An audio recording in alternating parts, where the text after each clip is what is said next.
Well, I think they really are a bit stupid. I don't see the point of them, and I must say I wonder about all the money, where it's coming from. I think of a lot more uses that it could be put to. I think they're really ugly. I think they definitely don't improve a conservation area. And lastly, I think they're very expensive. They should be here. They stopped the grass verge. We had a grass verge down here that was a beautiful grass verge, and railings, and the lorries broke the whole lot down. They used to come and park here every day. This was before the yellow ban was put here. Now the yellow ban's here, they certainly stop it all.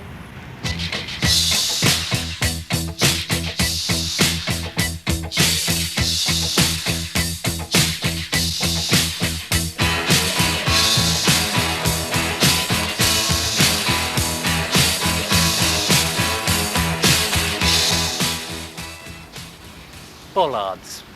Just about the most useless things ever designed by man. If you think about it, all a bollard ever does is get in the way. That's what it's designed to do. So, you'll say, what am I doing standing next to a bollard in Islington? I'm waiting for Maurice Perry. If there's a Mr. Big of Bollards, it's Councillor Perry. Apart from being the former chairman of Islington's Planning Committee, he's also a man who likes bollards. Old-fashioned big metal bollards, old-fashioned small metal ones. The thin concrete bollard circa 1960. The new, all-efficient military-style bollard of the 1970s. And the bollard of the 80s.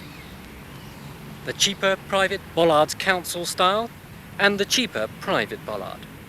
In fact, there are 171 bollards in Highbury Crescent alone, and over the last 5 years, Councillor Perry has been responsible for 4,500 bollards blossoming in Islington. It costs an awful lot of money to repair footways, which are severely damaged by cars which mount on them. You can stop cars doing this by putting in bollards, and with the expenditure of bollards in any stretch of footway, you can save the probable expenditure in repairing damage for a whole year. So that in fact you may be saving yourself 10 times as much expenditure, in order to keep the footway up to a reasonable standard, because you can't afford to let it trip up old ladies. You like bollards?